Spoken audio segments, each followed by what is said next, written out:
नमस्कार दर्शक बंधु मु बुलू आपन को पुणी थे स्वागत करुच्ची आमर अति प्रिय YouTube channel practical blue farming दुनिया माध्यम दर्शक बंधु आज भिडटी रही प्रधानमंत्री आवास योजना जो मैंने अंतर्भुक्त नहांती तो से मैंने किपरि निज नाम पंजीकरण करें एवं आवास योजनार लाभ उठाई पारे।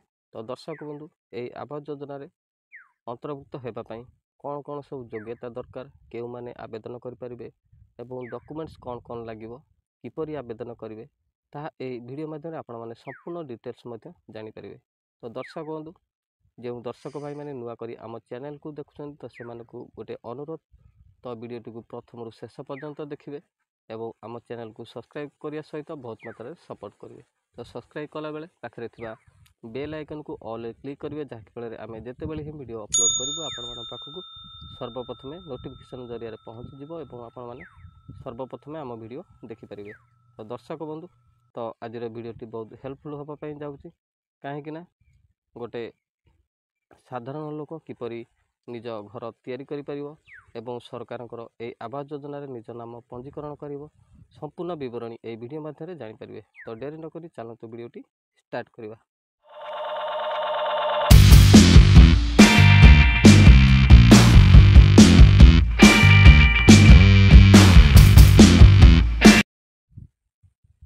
दर्शक बंधु प्रधानमंत्री नरेंद्र मोदी नेतृत्व में केंद्र सरकार 2015 जून 25 रे प्रधानमंत्री आवास योजना आरंभ करथिले। एही योजना अधीन भूमिहीन माने घर निर्माण किंबा किनिबा पई लाभ पाउछंती। एहार किछि योग्यता थिबा आवश्यक।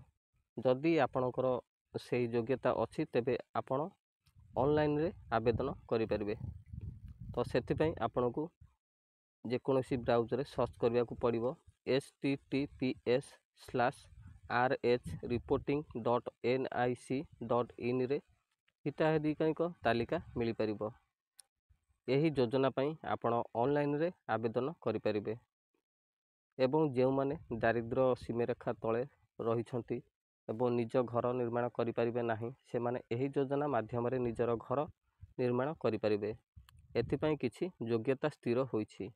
तो दर्शक बंधु आसंतु आमे जानिबा एई आवास योजना को आवेदन करिया पई कौन कौन सब योग्यता निहाती दरकार। तो एक रे यही योजना पई भूमिहीन परिवार हेबा किंबा दुईटी रूम कच्चा घर भंगा छात घरे रहुतिबा व्यक्ति माने आवेदन करि परिबे। दुई रे अशिक्षित परिवार आवेदन करि परिबे। तो तीन रे 16 रु 59 वर्ष बयस मध्य पुरुष सदस्य बिना घरे रहिथिबा महिला माने एथिपई आवेदन करिपरिबे। 4 रे 16 रु 59 वर्ष वयस्क सदस्य नथिबा परिवार। 5 रे सक्षम सदस्य नथिबा परिवार एवं दिव्यांग सदस्य थिबा परिवार। एवं 5 रे भूमिहीन परिवार माने दिन मजूरी काम माध्यम रे रोजगार करुथिबे। ता सहित अनुसूचित जाति जनजाति अन्य माने संख्या लघु ए सब व्यक्ति माने आवेदन करि परिबे। तो आवेदनकारी मध्य कौन कौन योग्यता निहाती दरकार जानि पाइले। तो आसंतु आमे जानिबा आवेदनकारी निश्चित भाव में भारतीय बासिंदा होइथिबा आवश्यक।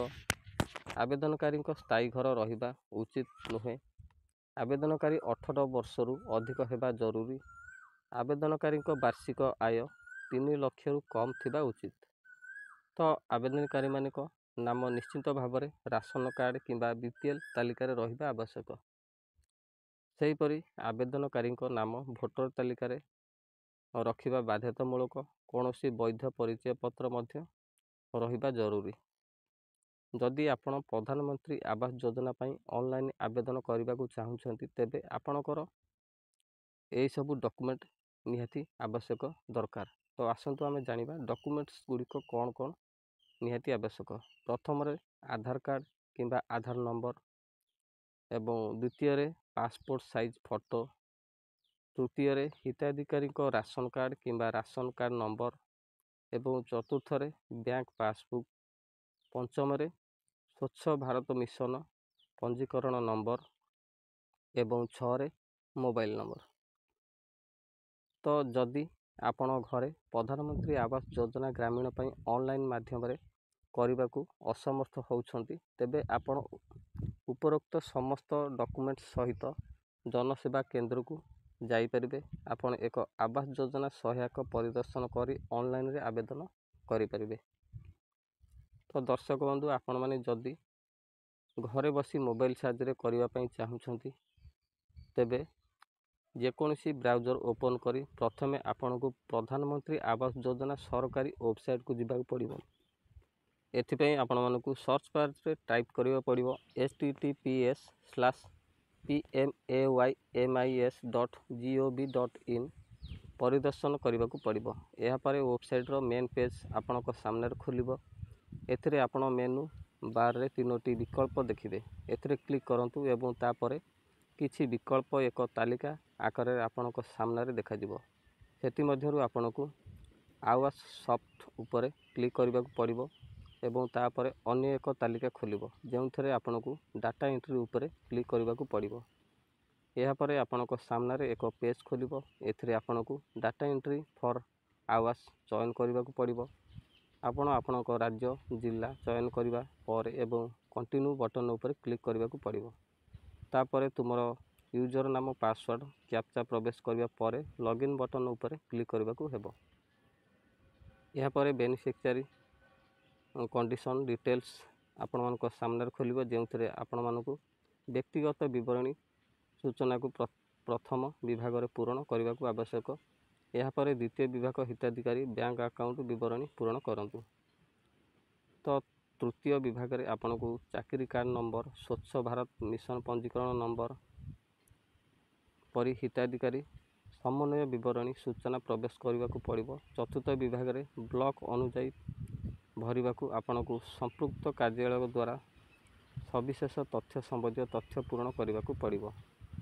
ଏହି ଉପାୟରେ ଆପଣ ବ୍ଲକ କିମ୍ବା ଜନସେବା କେନ୍ଦ୍ର ମାଧ୍ୟମରେ ଅନଲାଇନ୍ ପ୍ରକ୍ରିୟା ମାଧ୍ୟମରେ PM ଆବାସ ଯୋଜନା ଫର୍ମ ପୂରଣ କରିପାରିବେ। ଏହାପରେ ସର୍ଚ୍ଚ କରି ଆପଣମାନେ https://rhre-reporting-nic.in ୱେବସାଇଟ୍ରେ ହିତାଧିକାରୀଙ୍କ ତାଲିକା ମଧ୍ୟ ଆପଣମାନେ ଯାଞ୍ଚ ମଧ୍ୟ କରିପାରିବେ। ତ ଦର୍ଶକ ବନ୍ଧୁ, ଏହି ଉପାୟରେ ଆପଣମାନେ ପ୍ରଧାନମନ୍ତ୍ରୀ ଆବାସ ଯୋଜନାରେ ଅନ୍ତର୍ଭୁକ୍ତ ହୋଇପାରିବେ। ତ ନିହାତି ରୂପେ ଦର୍ଶକ ବନ୍ଧୁ, ଆପଣମାନେ ଭିଡ଼ିଓଟି ପ୍ରଥମରୁ ଶେଷ ପର୍ଯ୍ୟନ୍ତ ଦେଖିଥିବାରୁ ବହୁତ ବହୁତ ଧନ୍ୟବାଦ। ଯେଉଁଟାକି ଗରିବ ଶ୍ରେଣୀର ଲୋକ ଯେଉଁମାନେ କଚ୍ଚା ଘରେ ରହୁଛନ୍ତି, ନିଜ ନାମ ପଞ୍ଜୀକରଣ କରିପାରୁନାହାନ୍ତି, ତ ଏହିସବୁ ଉପାୟରେ ନିଜର ନାମ ପଞ୍ଜୀକରଣ କରିପାରିବେ ଏବଂ ସରକାରଙ୍କ ଯେଉଁ ଆବାସ ଯୋଜନା ରହିଛି ତାକୁ ମଧ୍ୟ ଫାଇଦା ଉଠାଇ ପାରିବେ, ନିଜ ଘର ଖଣ୍ଡେ ମଧ୍ୟ କରିପାରିବେ। ତ ଦର୍ଶକ ବନ୍ଧୁ, ତ ଭିଡ଼ିଓଟି କେମିତି ଲାଗିଲା କମେଣ୍ଟ ମାଧ୍ୟମରେ ନିହାତି ଜଣାଇବେ। ତ ଆମେ ଆଗକୁ ଏମିତି ହେଲ୍ପଫୁଲ୍ ଭିଡ଼ିଓ ଆମ ଚ୍ୟାନେଲ୍ ମାଧ୍ୟମରେ ଆପଣମାନେ ଦେଖିପାରିବେ। ତ ଦର୍ଶକ ବନ୍ଧୁ, ଆଜି ପାଇଁ ଏତିକି। ପୁଣି ଦେଖା ହେବ ନେକ୍ସଟ ଭିଡ଼ିଓରେ। ରହିଲି, ନମସ୍କାର।